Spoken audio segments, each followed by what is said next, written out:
Est-ce que la Bible parle de la théorie scientifique du Big Bang?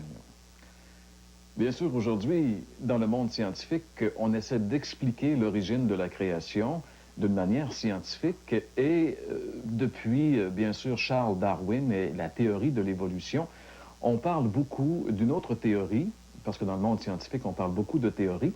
On parle de cette théorie du Big Bang pour expliquer le début de la création, c'est-à-dire cette explosion primitive qui aurait donné naissance à l'univers dans lequel nous sommes, vous et moi. Est-ce que la Bible parle justement d'un phénomène comme celui-là pour commencer le début de la création? Eh bien non, parce que justement la Bible ne parle pas de théorie scientifique. La Bible d'abord n'est pas un livre scientifique, mais la Bible ne parle pas de théorie, point. La Bible affirme des faits. Les premiers versets de la Bible affirment tout simplement le fait que Dieu est le créateur des cieux et de la terre. La Bible dit au commencement, Dieu créa les cieux et la terre.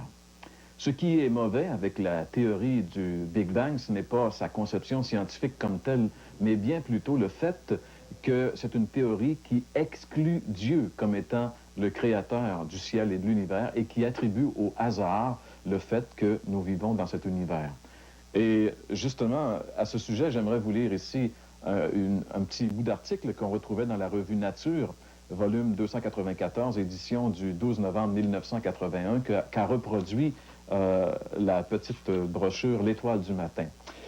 Il est dit, quand on alimente les ordinateurs modernes avec les absurdités des improbabilités évolutionnistes, de petites lumières rouges se mettent à clignoter et la machine se bloque.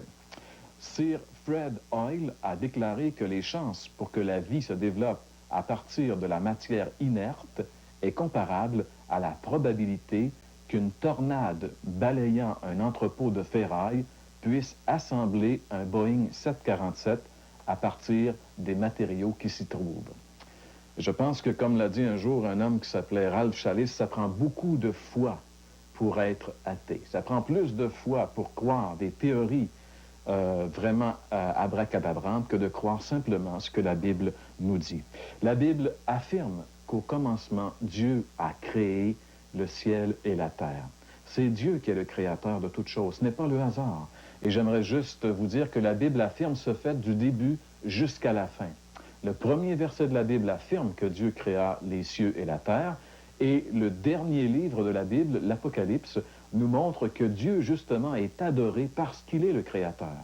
Dans l'Apocalypse, chapitre 4 et au verset 11, nous lisons ceci, « Tu es digne, notre Seigneur et notre Dieu, de recevoir la gloire, l'honneur, la puissance, car tu as créé toutes choses, et c'est par ta volonté qu'elles existent et qu'elles ont été créées. » Oui, derrière la création, il y a une intelligence, celle de Dieu, la plus grande de toutes les intelligences. Alors, mes chers amis, non, la Bible ne parle pas de la théorie du Big Bang, mais elle parle bien plutôt de la certitude que Dieu a créé les cieux et la terre.